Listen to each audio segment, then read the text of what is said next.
So if you've seen my channel before, you might have noticed that I use the character Naoto Shirogane from Persona 4 as the channel's mascot. That's because I love the Shin Megami Tensei series. Specifically, Persona are my go-to games though, since the normal SMT games are a bit too hard for my smooth brain. However, recently I found a YouTuber that goes by the name Gnarly, who makes a ton of content in relation to the SMT series, which is something I've always wanted to do before. In fact, when I started this channel, one of the ideas I originally had was to make Persona related content. But my channel has gravitated towards making fighting game videos, which of course is another passion of mine. However, after seeing Gnarly's many SMT challenge runs, I felt motivated to make my own. So that brings us to today's challenge. Is it possible to beat Persona 5 Strikers with just Arsene? We'll be running with the same rule set that Gnarly uses. 1. Arsene must be my equipped Persona at all times. 2. I have to play on the hardest difficulty. And 3. I can't use New Game Plus or any cheats. Without further ado, let's get started.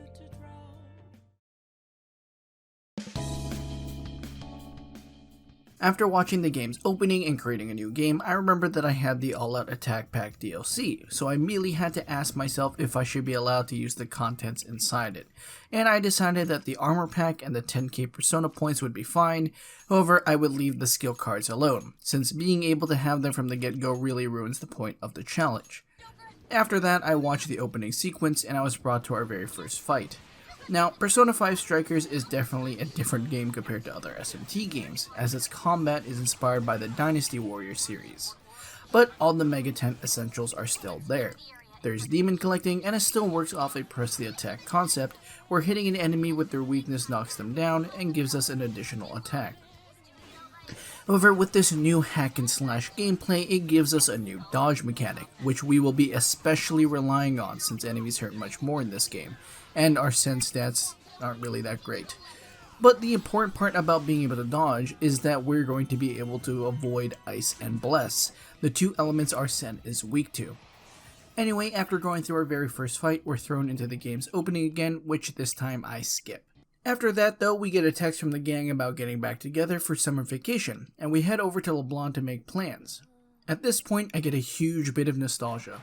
The last time I played Persona 5 was in 2019, and since I've never played Royal, this was the first time in a while that I've seen these characters.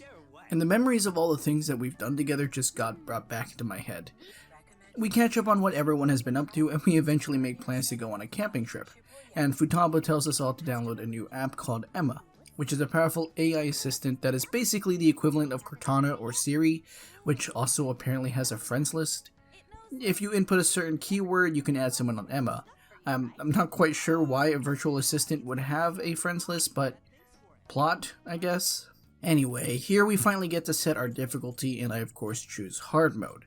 There actually is a merciless difficulty in this game, however you'd have to play on New Game Plus. But because of all the benefits of using a previous save, I thought that New Game Plus would be easier overall. And because I'm here to feel pain, we're just gonna go do it on hard mode.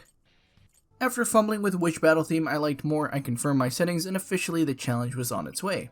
After going to bed, we're greeted with the Velvet Room by Lavenza, as usual, and it seems like Igor is missing again. Basically, Lavenza is here to tell us that there are new challenges ahead of us, and that we should properly prepare ourselves. But the next day, like most Persona protagonists, we wake up like nothing has happened, and we go shopping with Ryuji to pick up supplies for our camping trip. However, before we do that, we get distracted by an idol named Alice Haragi, who ends up giving us a card with her Emma keyword. We accidentally input the keyword into Emma, and we're suddenly taken to the metaverse.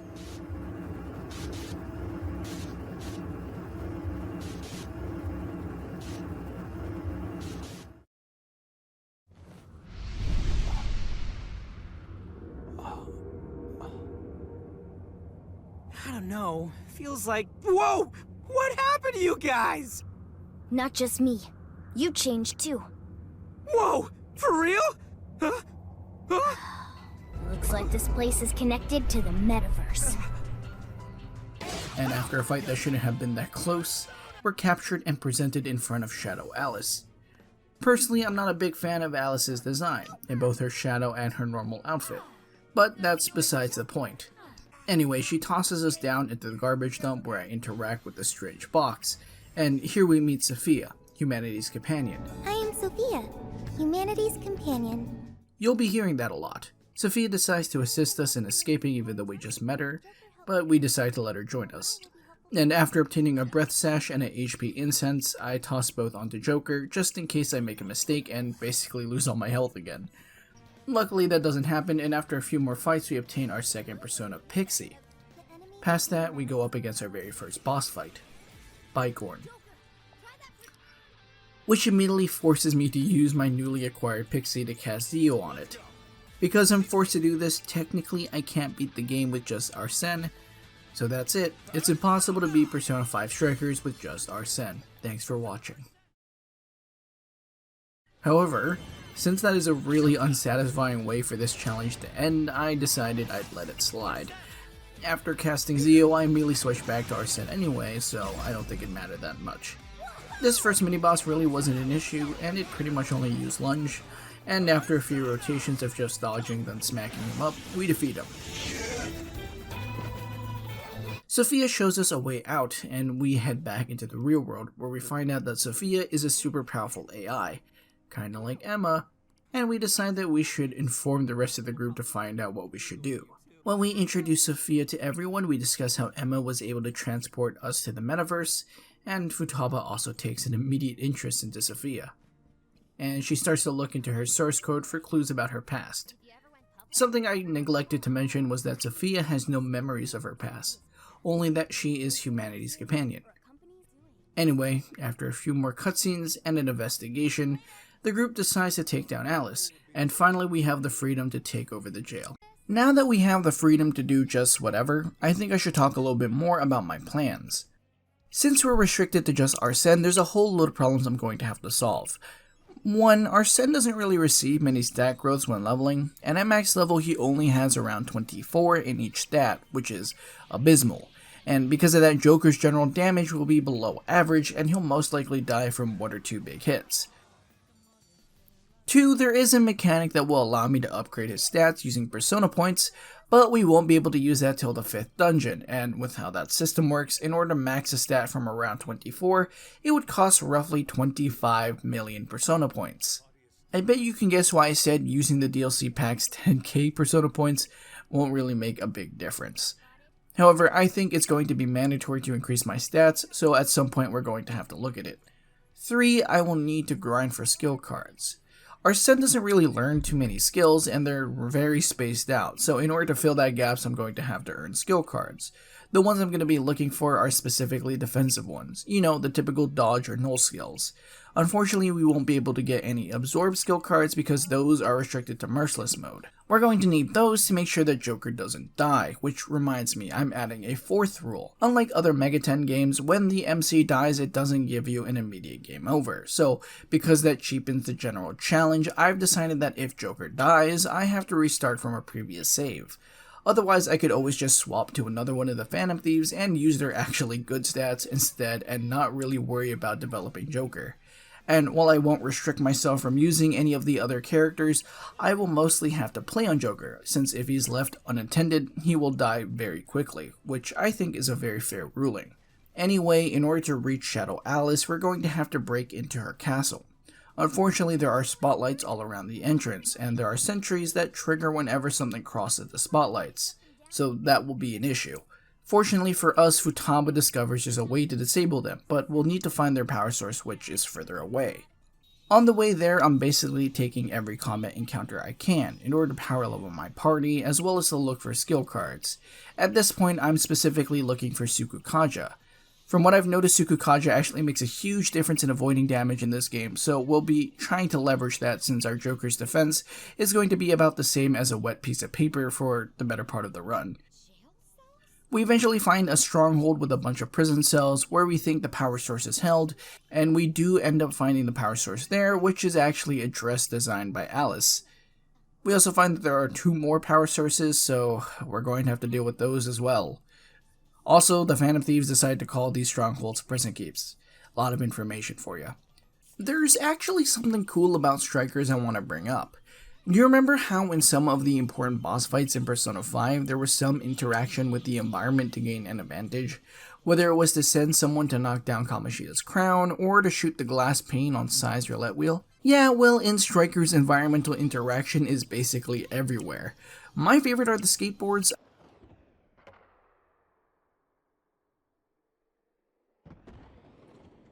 I just think it's so sick to see Joker basically just ran through the shadows at fast speeds and ended by kicking the board out as a whirlwind. It's honestly the best part of Strikers to me, and I really love seeing these animations. Plus, it reminds me a bit of Kingdom Hearts 2, which is also pretty cool. We eventually find our way to the second prison keep, where we have another mini-boss, Archangel, which is actually weak to electricity and curse. Thankfully, Joker has Aha and Ryuji has Zio, so we're able to target his weaknesses. Archangel is actually a fairly simple mini-boss, although he does have two very important moves we have to take note of.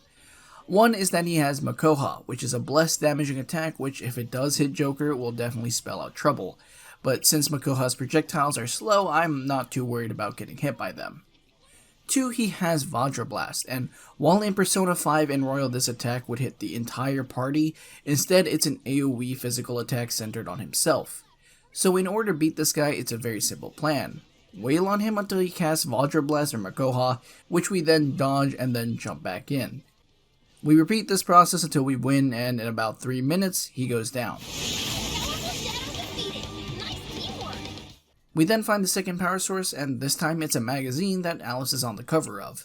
To me, it's clear that these are just things that Alice finds important, and that's why they're her quote-unquote power sources. But the Phantom Thieves seem oblivious to that. But we do find the second power source, and all that's left before we can get to Shadow Alice is to find the third power source, so that's what we're going to do. We make our way to the third prison keep, but just like the others, we can't find a direct entrance in. However, Morgana notices a string of flags attached to a Ferris wheel that we'd be able to zipline across, so that's the plan. Right after this, though, we run into our very first Dire Shadow. Dire Shadows are essentially just optional mini-bosses that have a huge spike of difficulty.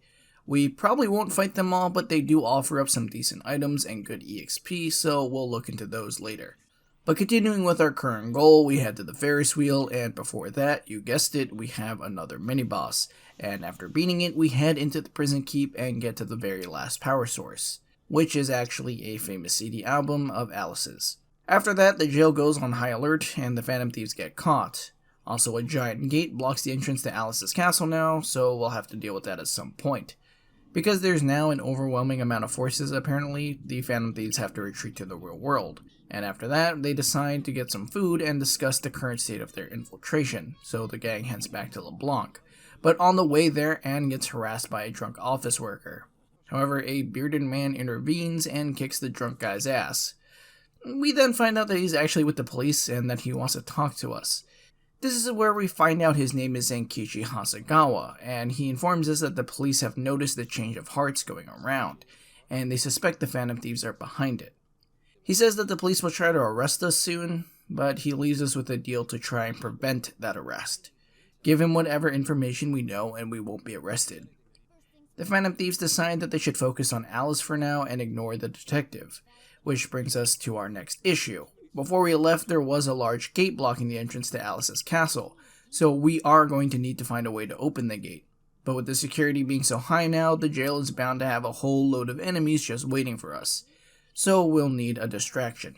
And everyone else volunteers us to be that distraction. Well, whatever, we'll just go with it. We do our job as the distraction, make our way into the castle, and eventually reach the summit. However, here we find out that there's a mysterious energy cage blocking off the desires, and it seems like it's connected to some of Alice's past trauma when she was in school. In order to get rid of this cage, we'll have to leave the metaverse and do some more investigation in the real world, so that's what we do. We try to find where Alice went to school online, but we are unable to find that info. However, Zenkichi appears out of nowhere and just tells us that she went to Shujin Academy. So the gang prepares to head over there. When we get to Shujin Academy, we teleport to the metaverse, and here we have what I would consider our very first real boss fight. The way this boss fight works is fairly simple. It doesn't have any spells, but it does have a wide array of attacks. The two it mostly uses though is a quick horizontal slash and a spinning slash. Getting caught in the spinning slash is a lot more dangerous though.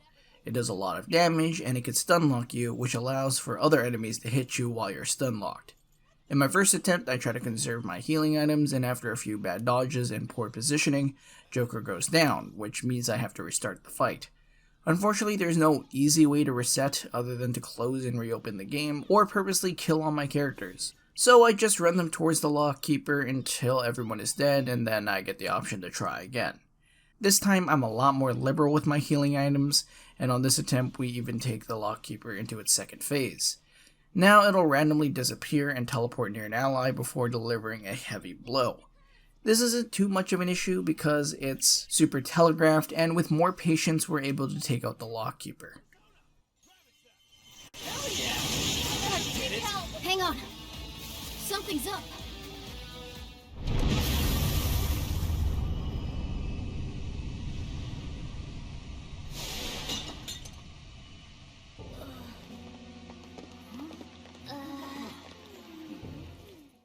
Because we took down the Lockkeeper, the cage goes down, and all that is left for us to do is finally send a calling card.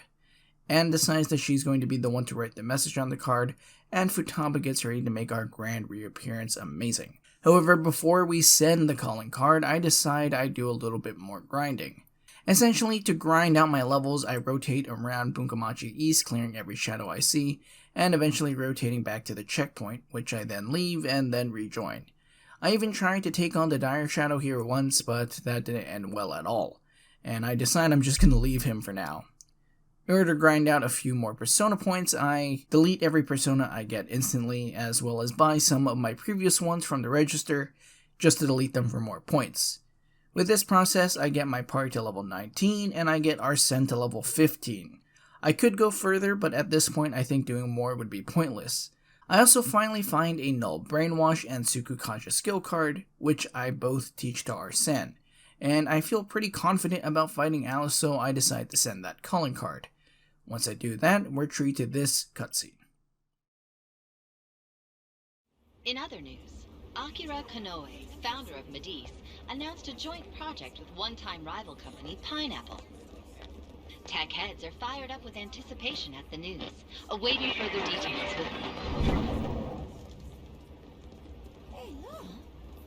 Okay, folks, listen up! Good evening. Been a while, huh? Perhaps you remember us. We are the Phantom Thieves. And we're back in action with a new heart in our sights. A wicked witch who treats people like toys. Alice Hiragi. You pretend you're a ray of light, but all you do is hurt people to indulge your own darkness. You're a bad person, and bad people have to be stopped. And all those desires you stole. Tonight, we're taking them all back. With that beautiful cutscene over, we now head back into the jail to take on Alice.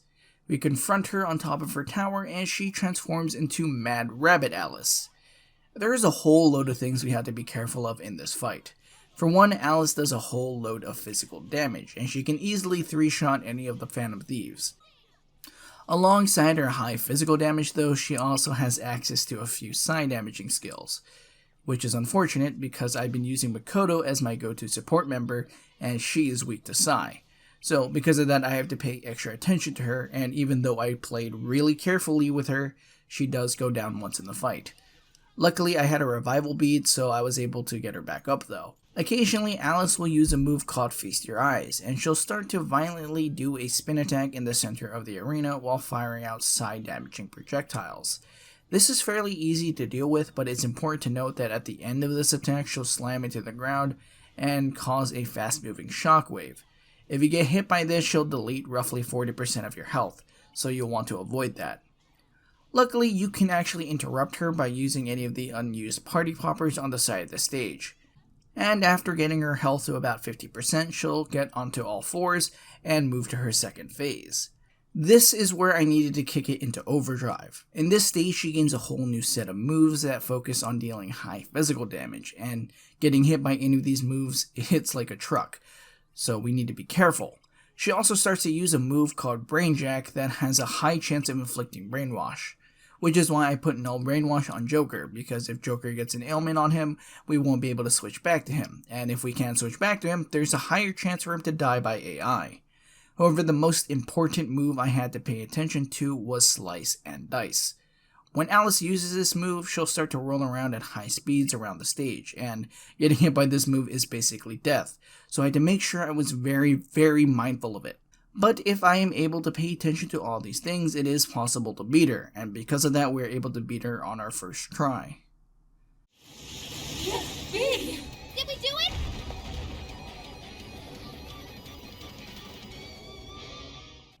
After that, Anne talks to Shadow Alice and we're able to convince her to have a change of heart. And following that, the summit of the jail starts to crumble. However, we soon find out that the jails don't disappear after their ruler is gone, which is definitely suspicious. We head back into the real world and it seems like Alice indeed has had a change of heart and admits everything on live television. After that, though, Zenkichi surprises the gang at LeBlanc and brings up the offer again. This time he tells us that the change of hearts are happening all over Japan, and because of that, we decide that we should accept his offer and tell Zenkichi about what we know. However, in order for us to prove to him about our methods, we have to take him to the metaverse. This might sound a bit familiar to Akechi's whole deal, by the way, but don't worry about it. After seeing the metaverse, Zenkichi believes what we tell him, and he tells us we need to go to Sapporo.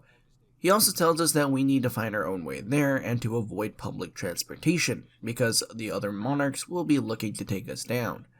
So we get Sojiro to hook us up with his friend's camper. And the next day we all get into the RV and head out.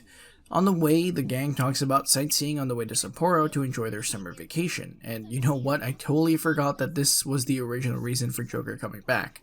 That this was supposed to be a summer vacation for them. Anyway, we take a break from driving and park at a nearby river to eat some lunch, and here we get introduced to the cooking mechanic. In Persona 5 there was a cooking mechanic tied to Sojiro's social link. There you'd be able to make coffee and curry, and that was pretty much it. However, here in Strikers this mechanic is much more fleshed out. Joker can learn a plethora of different recipes that all provide HP and SP healing, and sometimes even buffs. The general healing is fairly good, but the biggest benefit of these foods is that almost all of them target the entire party, so we'll be able to get a large amount of mileage out of each of these foods. After that though, when we get near Sendai, Sophia detects a jail nearby, so before we can continue to Sapporo, we're going to need to deal with the jail here. We do a bit of sightseeing in Sendai first, and at the request of Yusuke, we stop by the Masamune statue. And while we're admiring the statue, we notice that some people had posted flyers on the base of it. The flyers talk about a book called The Prince of Nightmares, and we take them down. After that, we decide we should get some dinner. However, during dinner, Morgana's talking brings over a woman in a lab coat, and she goes off about some random stuff until she tells us her name is Kuon Ichinose, a researcher at Toho University. She invites us to check out the university's campus sometime, then promptly leaves. Anyway, after dinner, we notice a crowd of people surrounding what looks to be an up-and-coming author named Ongo Natsume, and we find out that he's the same person who wrote The Prince of Nightmares. He tries to hit on Haru, blatantly, and Ryuji and Joker step in to defend her, which causes him to leave. We noticed that the crowd around him was a bit suspicious and was slightly reminiscent of Alice's fans, so we decided to do a bit of research on Natsume, and after an investigation we not only discover his books to be heavily plagiarized, we also discover he's the monarch of the Sendai jail. But we still need to find out a way to get his Emma keyword, and that night we meet up with Zenkichi and he helps us by getting us invitations to a private party that Natsume is going to be attending.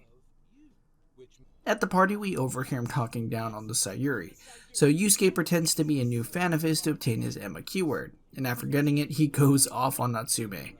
Don't you dare lump it in with that soulless drivel you cobbled together from authors far more talented than you. And it is very satisfying. The next day, we plan to use the keyword to reach the Sendai jail, but first I want to do something really important. Something I haven't really mentioned before are the bond skills. These skills act as the game's version of confidant rewards. In order to rank them up, you'll need points, which you get by leveling up your bond level. You get bond EXP from defeating shadows, story events, and filling requests. These bond skills can be super useful and are very important to invest in, and it usually takes a long time to level up. Luckily, we have a very unique option here in Sendai to level up our bond level. In Mount Alba, there are these boxes that allow you to draw a fortune for 100 yen. Depending on the fortune you can get anywhere from around 300 to 2,400 bond EXP. and you can draw as many fortunes as you want. I had roughly 26,000 yen at the start of this, which is 260 fortunes. With this method, we can slowly but consistently gain bond levels at the cost of some yen, and I can optimize it further by save scumming for good rolls. After basically selling everything in my inventory and spending it all on fortunes, I get my bond level to 39, and I'm able to upgrade basically every skill to a really solid level. This was extremely time consuming, I know, but I know it will pay dividends in the long term. This basically allowed me to spike the strength of my party, and more importantly, Joker. Before heading to the jail, I also decided to switch out my entire party, putting in Sophia, Haru, and Yusuke in. A lot of enemies in this jail are going to be weak to ice, so Yusuke is going to be super important here. Something to note is that these guys are actually fairly underleveled. However, I think I'm going to be fine, so I decided to head into the jail anyway.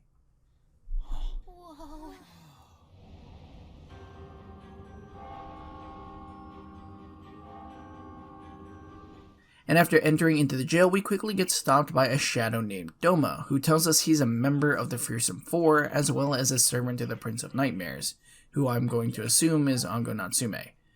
It would seem that this jail is going to be based off of his book.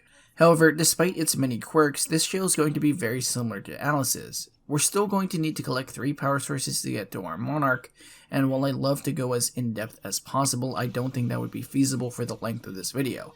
So going forward, I'm only going to talk about the important parts. After we beat Doma, we get teleported to a different location, and here we find a door that requires 3 proofs of victory to continue.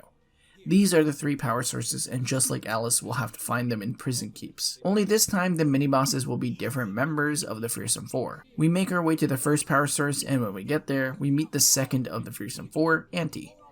She takes the form of Lamia. There's really nothing special about this boss. She doesn't really seem to have any direct patterns, and even when I went in without a plan, she goes down with minimal issues. After that, we collect the first of the power sources, which this time is a copy of the Prince of Nightmares.